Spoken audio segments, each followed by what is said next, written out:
Olá, queridos amigos, queridas amigas da TV A Caminho da Luz, sejam bem-vindos, bem-vindas ao estudo do livro Voltei, comigo, André Luiz Querini Velar. O livro Voltei foi psicografado por Francisco Cândido Xavier, ditado pelo espírito de Irmão Jacó, pseudônimo utilizado por Frederico Figner, colaborou na direção da Federação Espírita Brasileira, foi um homem muito atuante na sua época e quando desencarna nos traz algumas informações de um espírita para nós outros que acompanhamos, estudamos e trabalhamos numa casa espírita.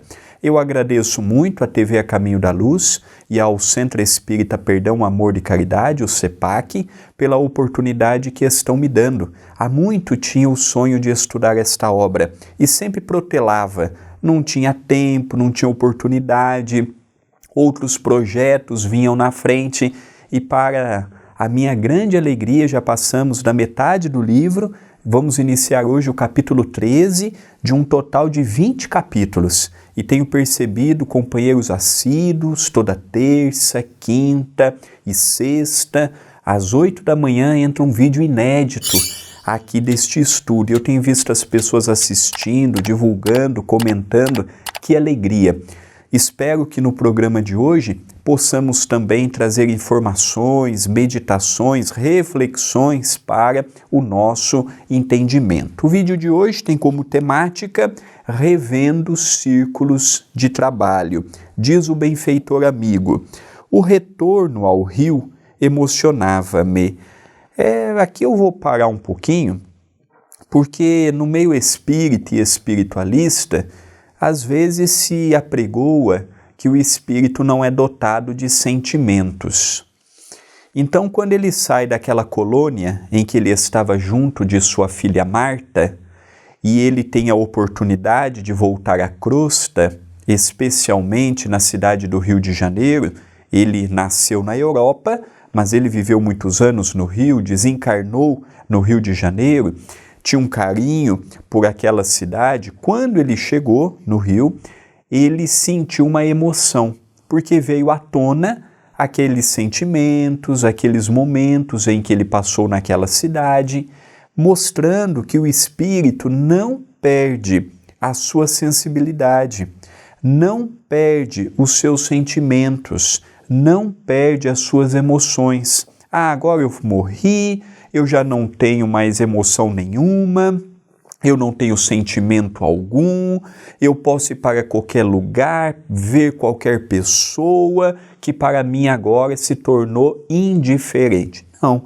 os espíritos do outro lado, eles continuam também sentindo, continuam tendo seus momentos de alegria, seus momentos de tristeza, seus momentos de isolamento, às vezes quer ficar sozinho, seus momentos de extravasar a alegria que naquele momento estão sentindo. Isso é importante, parece uma frase esparsa num contexto, mas quando trazemos para o nosso dia, para a nossa compreensão de vida no mundo espiritual, temos a nítida ideia e noção de que o espírito continua sendo, continua portando, continua sentindo as mesmas sensações que sentia de afeto quando estavam encarnados. Continua.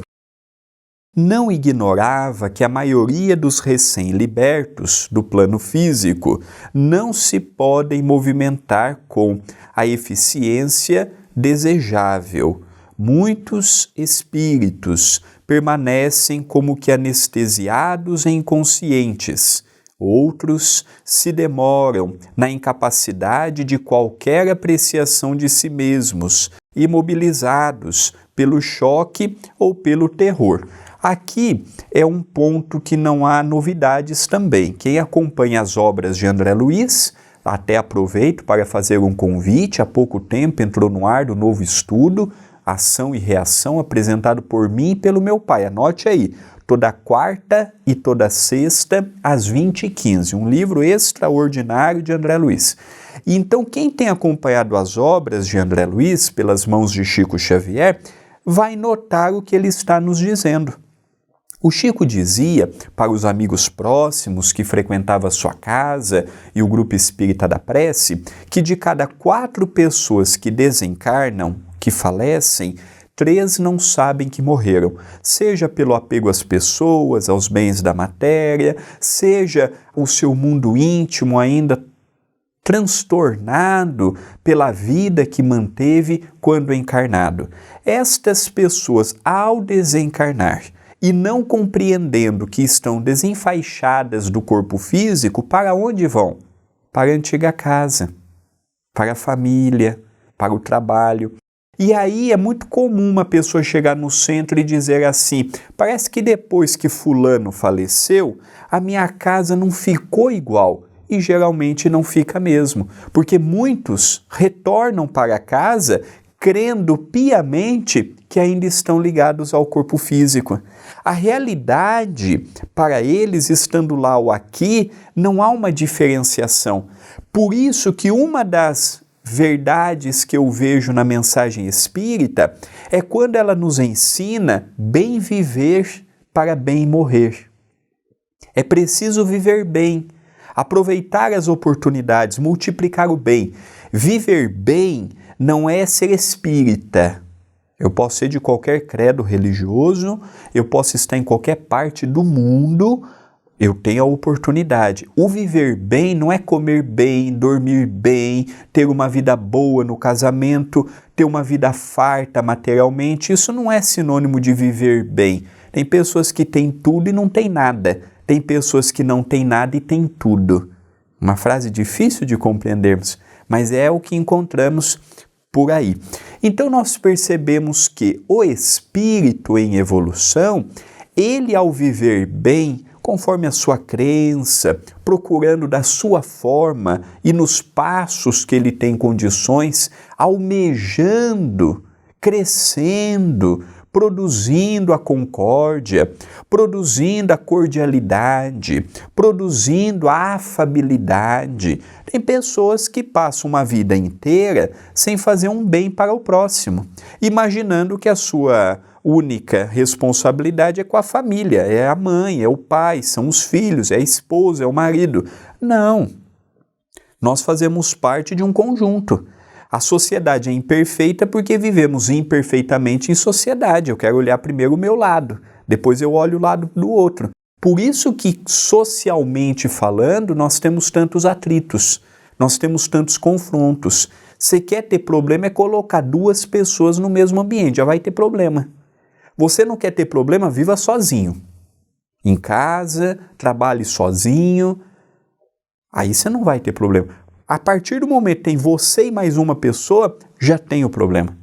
Então percebemos que vivemos em função apenas do hoje, apenas daquele círculo pequeno e esquecemos de ver que a coletividade também interfere na nossa qualidade e na nossa paz de espírito. Eu não sou feliz. Hoje nós temos tantos pensamentos conturbados. Pensamento emite uma onda de rádio, nós não vemos a onda do rádio passando por nós.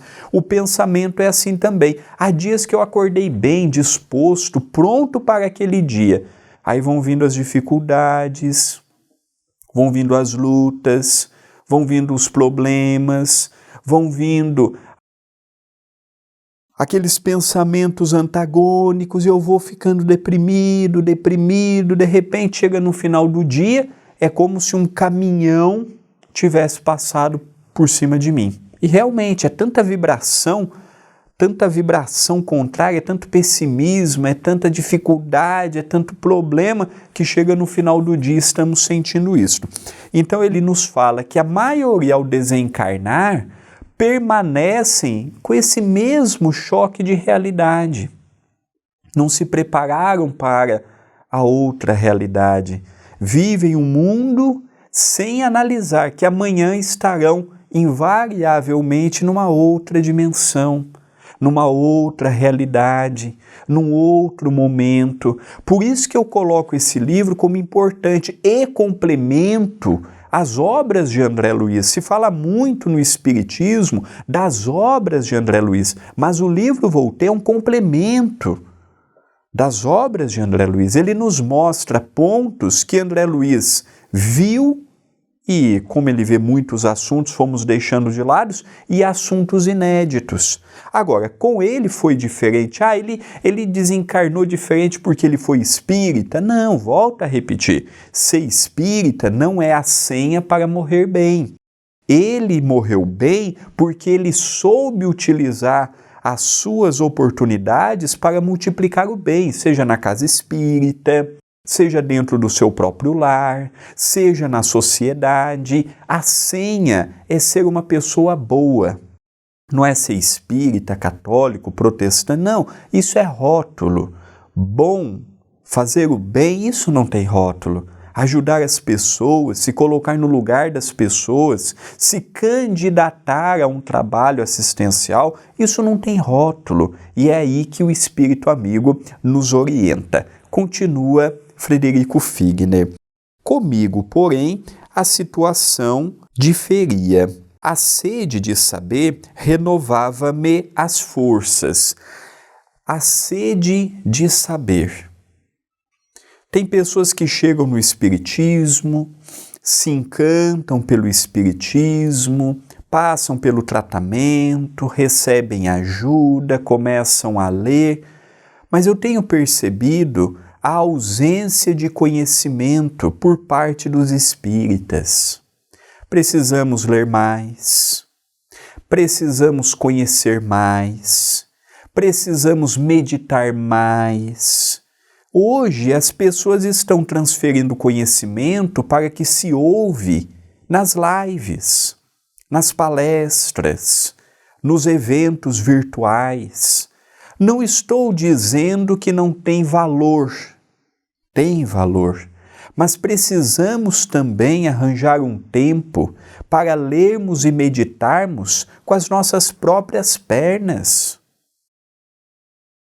Não meditar conforme o que o outro acredita ser verdade. Quando o apresentador lê, ele dá o enfoque dele. Só que o apresentador pode estar errado.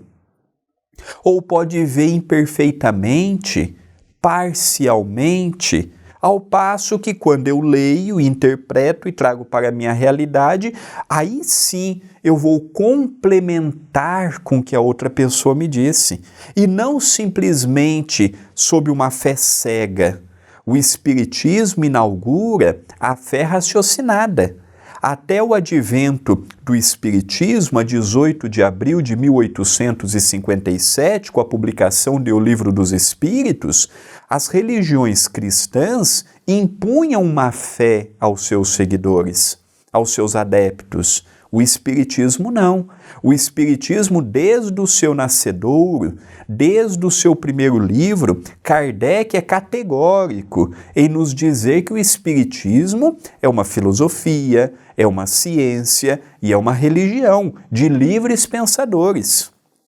E de que não devemos tomar como certo simplesmente porque o orador A disse, ou porque o escritor B escreveu, ou porque o articulista C deixou um artigo ali. Não, precisamos começar a pensar. E eu tenho visto os nossos irmãos testemunhas de Jeová, eles chegam na porta de nossa casa querendo dar aqueles folhetinhos, eles conhecem o folhetinho de ponta a ponta, sabe a página, sabe o conteúdo. Bate na porta de casa um protestante, eles falam da Bíblia, conhecedores dos versículos da Bíblia. Aí chega o espírita, não leu, não estudou o Livro dos Espíritos, não leu e não estudou a codificação como um todo, as obras subsidiárias como as de Chico Xavier, e depois não sabemos o porquê que dentro do Espiritismo tem tanto achismo, O porquê que na pandemia tantos centros fecharam e muitos ainda nem reabriram e nem sabemos se reabrirão. Um problema grave que o Espiritismo passa é os centros espíritas estão vazios. Por quê? Porque as pessoas estão assistindo às lives. Aqui em Itapera nós não temos esse problema, pelo menos no CEPAC. Nós vamos na quarta-feira, a casa está lotada. Começamos há poucas semanas atrás, 1 mês e meio, 2 meses o domingo, já mais de 100 pessoas indo todo domingo no Núcleo Chico Xavier às 9 da manhã. O grupo de estudo hoje passam de 50 pessoas presenciais toda segunda-feira. E tem casa espírita que tem o dirigente, o orador e a mulher do dirigente. Então é um problema que nós estamos enfrentando. Hoje todo mundo quer ver vídeo, hoje todo mundo quer ficar na live. Uma coisa eu afirmo, é muito bom assistir live, assistir transmissão, mas o que eu sinto quando eu estou na casa espírita, eu não sinto quando eu estou assistindo uma transmissão ao vivo ou um estudo gravado. Então precisamos retornar para a casa espírita, precisamos levar os jovens, as crianças para a evangelização infantil, para a mocidade, precisamos estudar o espiritismo, porque também está lotado de pessoas que querem apenas passe, evangelho, atendimento fraterno, querem que os espíritos solucionem o problema, mas quando nós chamamos assim, vem estudar, não posso, eu não tenho tempo, não dá. São esses espíritos desencarnantes aqui. Por que ele chegou bem? Porque ele era um homem ativo no bem. Ele não esperava as coisas acontecerem como a maioria de nós. A maioria é um telespectador. A história vai passando por ele, ele é um coadjuvante. Está sempre vendo, mas nunca se propõe ao trabalho, no bem. Então nós precisamos mergulhar no trabalho e não mais ficar com aquela ironia, não é? Pandemia, varíola dos macacos, crise disso, violência daquilo, tudo isso é desculpa. Quando a gente quer fazer o bem, pode estar gente morrendo do nosso lado, pode estar com a varíola que for, pode estar com a crise econômica que for, a gente arranja tempo. A gente arranja tempo. Se a gente tem tempo para ficar na rede social, para ficar nisso, naquilo, não vai ter tempo para fazer o bem. Aí depois a gente chega no mundo espiritual com uma mão na frente e outra atrás, passou aqui 80 anos, não juntou um amigo, não fez uma atitude boa, não tem uma pessoa vibrando a seu favor, aí a gente chega lá e sofre. Aí reclama. Então, Frederico Figner, ele abre o nosso horizonte para uma realidade que muitos espíritas, agora estou falando de espírita para espírita, esse programa não é para católico, não é para evangélico, não é para simpatizante, esse programa é para espírita. Esse programa não é para ninguém mais. Então nós, os espíritas, precisamos ler mais obras como esta e aproveitar o nosso tempo. Porque eu tenho conversado no trabalho mediúnico com muitos espíritas desencarnados e muitos estão chegando com uma mão na frente e outra atrás, em frangalhos, porque tinha uma bela oportunidade, mas não fazia o bem, não fazia caridade, era só estudo, estudo, estudo, estudo. Aí fica uma enciclopédia, sabe muito, mas não sabe amar, não sabe perdoar, não sabe levantar um irmão caído. E a proposta do Evangelho, a proposta espírita é fora da caridade, não há salvação. Por isso que o Espírito da Verdade, no capítulo 6 do Evangelho segundo o Espiritismo, item 5º, o advento do Espírito da Verdade, no último parágrafo ele diz assim, os espíritas possuem 2 mandamentos. O primeiro, amai-vos. O segundo, instruir-vos. E no andar da carruagem nós não estamos nem amando e nem instruindo. Continua o Espírito amigo. Relembrando os últimos instantes na experiência material, retomava mal-estar indefinível. A dispneia parecia uma entidade imaginária, pronta a individualizar-se dentro de mim, toda vez que a evocava em pensamento. Bastava recordar certos sintomas do esgotamento que experimentara no corpo de carne, para registrá-los imediatamente no organismo espiritual. O pensamento, ele é um outro assunto que precisamos dar muito enfoque e importância. A pessoa que tem um pensamento destrambelhado é desequilibrado, tudo é difícil, é pessimista, já acorda reclamando do dia. Olha, essa pessoa é um sério candidato à infelicidade. Essa pessoa vai ver a vida sempre como um problema. Tá com uma pessoa é problema, tá num trabalho é problema, tá estudando é problema, tá numa casa de oração é problema. Por quê? Porque o problema tá nela, não tá nas pessoas. É a forma que ele vê o mundo. É igual aquela mulher do livro Nosso Lar, em que André Luiz foi pedir trabalho para Clarencio. Aí chegou, Clarencio atendia de 2 em 2. Chegou a mulher e chegou ele. Então a mulher foi atendida antes que ele. A mulher disse assim: ministro, eu quero auxiliar meus filhos. Ah, maravilha, vamos pegar aqui, vamos ver a sua ficha de trabalho no mundo espiritual. Aquela mulher, ela passou por uns 3 ministérios, por umas 5, 6 repartições e não tem um dia de trabalho inteiro na colônia. Um ela reclamava do chefe, o outro ela reclamava do trabalho, o outro ela reclamava disso. É mais ou menos quando estamos reencarnados. O nosso pensamento é tudo. Aqui ele diz, eu comecei a passar mal porque eu pensei, eu lembrei naquelas dores que eu portava nos últimos anos de vida e os sintomas apareceram no meu perispírito.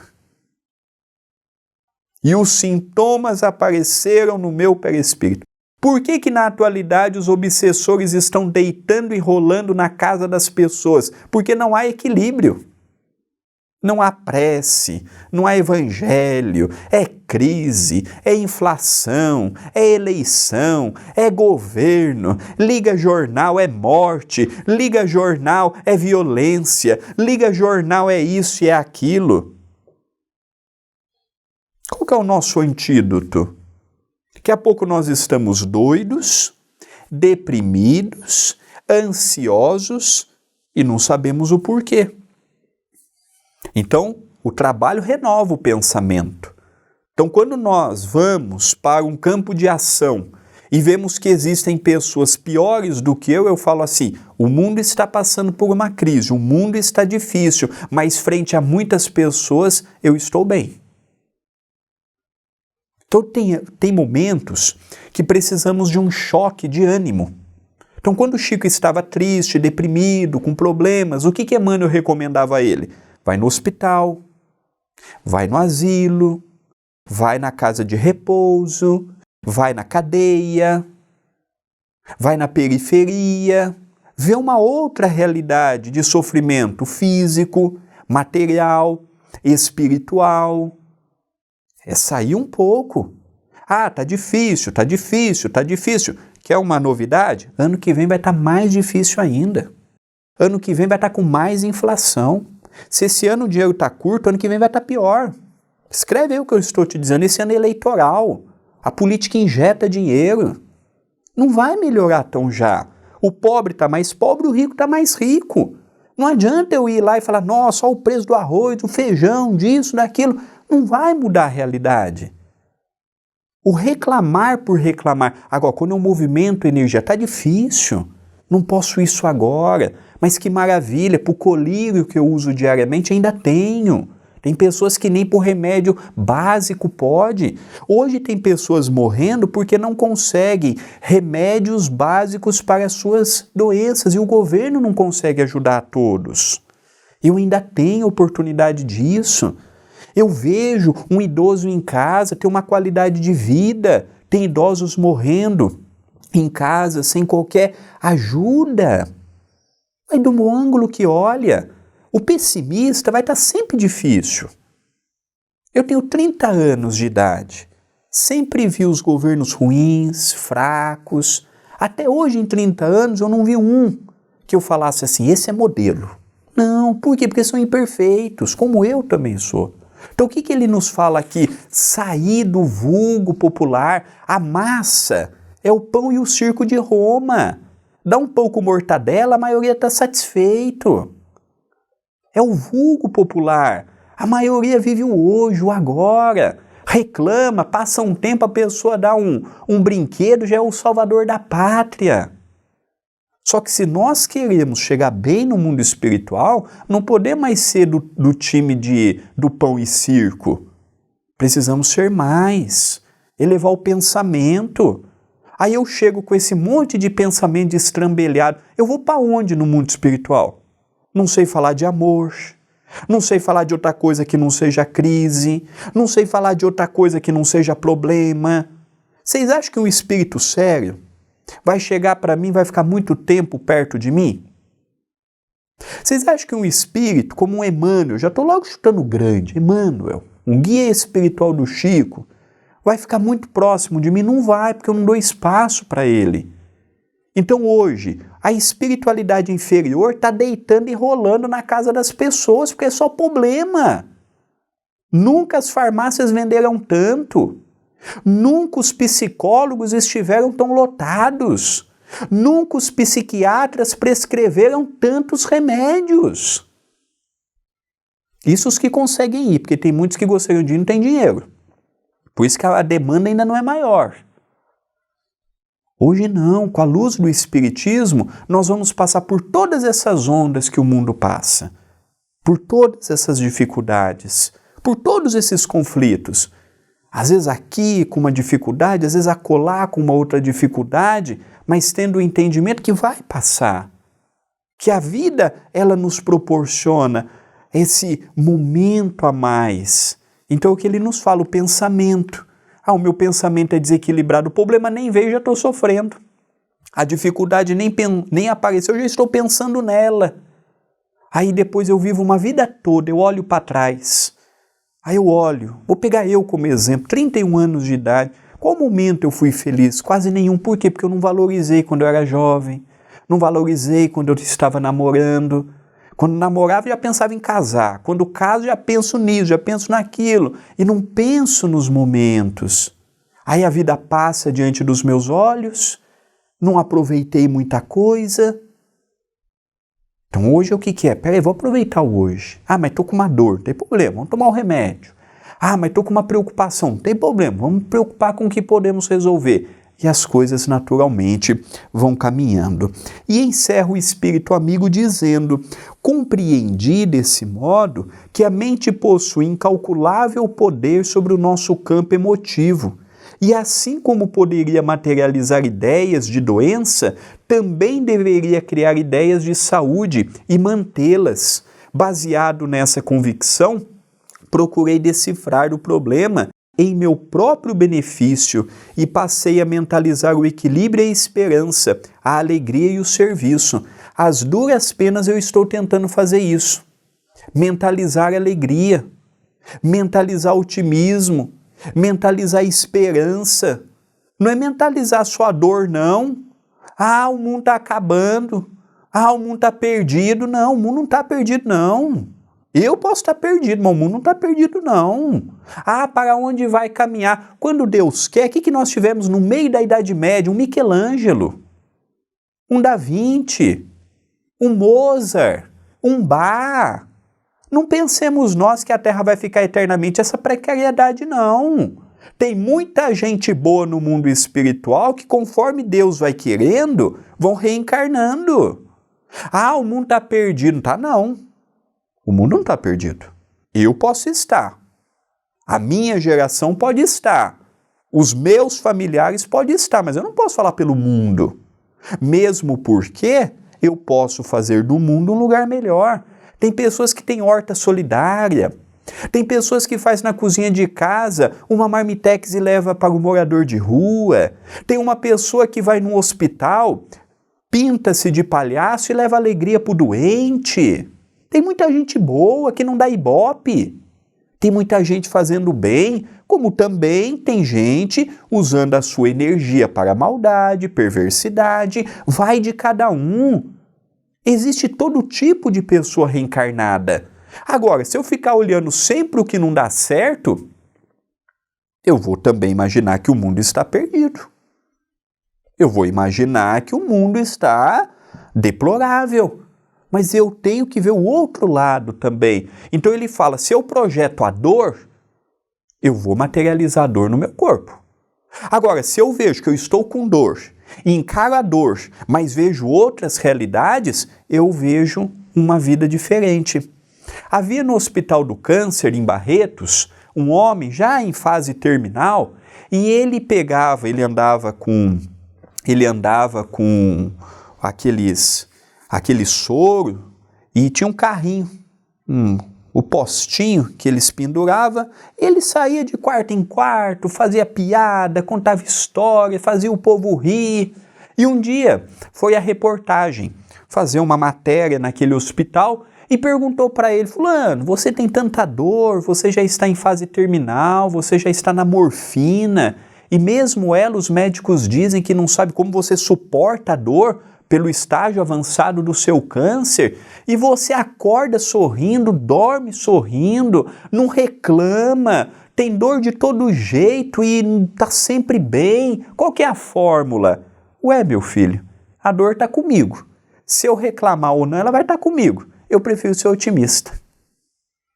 Olha só que coisa linda. A dor está comigo. O problema está comigo. Hoje pode ser o meu último dia. E eu vou dar espaço para tristeza? Para ficar aqui, ai, como eu sofro, Deus, Senhor. Não tem tempo para isso não. Eu fiquei com vergonha naquele momento. Porque eu não tenho nada. Eu não tenho dor. Eu não tenho o problema que ele tem. Ele não sabia se iria acordar no outro dia. E ele levava o otimismo para as pessoas. E nós que não temos nada do que ele tem, temos um emprego, temos um trabalho, temos um serviço, temos uma casa, temos oportunidade dos tratamentos que precisamos, sempre é difícil. Imagina aquele que não tem nada disso, que a maioria da população é classe baixa. Vive com um salário mínimo ou com a ajuda do governo. Perto deles eu sou um rico, porque eu tenho iogurte de vez em quando. Eu tenho uma carne, 1-2 vezes por semana. Posso me dar o luxo de sair de quando em quando e comer fora. A maioria nem isso tem. E chega no Natal, a criança esperando um brinquedo e o pai não tem dinheiro para dar. Chega o dia das crianças, não tem um brinquedo para dar. Chega na Páscoa, não tem um chocolate para dar. Então é ver essa realidade. E não só que está difícil, já não tem o básico, tá ótimo. Tem gente que nem o básico tem. A gente pior, tem o supérfluo. Ah, mas tá difícil. Imagina para o pobre. Imagina para o pai que tem que manter 5, 6 filhos. Imagina o pai que tem um velho em casa, doente, gastando 400, 500 reais por mês. Não é mais difícil? Não é mais problema? Então a gente reclama muito. Tá difícil, tá muito difícil. Mas é o que ele nos fala. Eu vou chegar no mundo espiritual, vocês acham que eu vou para um lugar, só reclamo, tudo é difícil. Eu vou chegar no mundo espiritual, fazer o que no mundo espiritual? Então o que ele fala? Eu comecei a ver que se eu pensasse em doença, eu ia trazer ela para mim. Aí eu mudei. E eu percebi que conforme eu mudava o meu pensamento, saiu o sintoma da doença. E vi um sintoma de bem-estar. E ele encerra dizendo: estimulado pela proteção de valorosos amigos, cabia-me honrar-lhes o carinho e a devoção. Convidado, pois, a segui-los, competia-me apresentar o melhor padrão de energia, serenidade e entendimento. Então, se eu quero ir para um lugar bom, em que há bondade, amor, fraternidade, respeito, pessoas do bem, no mínimo, eu tenho que vibrar tudo isto. Agora, com o padrão vibratório da maioria das pessoas encarnadas hoje, é do umbral para baixo. Não é do umbral para cima, não. A escolha está em nossas mãos. Quando eu acordo, ninguém coloca um revólver na minha cabeça e me obriga a fazer o que eu faço, a falar o que eu falo, a pensar o que eu penso. Eu tenho livre-arbítrio. Quando o meu dia inicia, é uma página em branco. O que eu vou colocar nela depende de mim. O que será o meu dia ao entardecer corre por minha conta. As mesmas 24 horas de Chico Xavier, Mahatma Gandhi, Nelson Mandela, Madre Teresa de Calcutá, Irmã Dulce, Teresa d'Ávila, esses homens bons, Vicente de Paulo, Francisco de Assis, são as mesmas 24 horas que eu tenho. Ah, mas na época deles não tinha isso, não tinha aquilo. Desculpa. Desculpa. Hoje a gente tem até mais comodidade e facilidade do que aquele povo. Desculpa. Ah, mas hoje tem que fazer isso. Olha, quem quer fazer o bem, vai arranjar tempo. Quem quer ajudar o próximo, vai arranjar tempo. Quem quer procurar uma vida melhor espiritual, vai arranjar tempo. Tudo é prioridade na vida. O que é a tua prioridade? O que é a minha prioridade? Então não é questão de época, naquela época era mais fácil do que essa é mais fácil do que aquela. Não tem isso não. Quando a pessoa é boa, quando a pessoa é moralizada, quando a pessoa movimenta a sua energia para fazer o bem, pode ser rico, pode ser pobre, pode ser bonito, pode ser feio, pode vir numa família conhecida ou desconhecida, isso não muda. Não muda, porque a pessoa ela transcende tudo isso. Então o que ele nos fala? Quer ir para um lugar de paz, de serenidade, de estudo, em que as pessoas já vivem espiritualmente num padrão elevado. Temos que elevar aqui.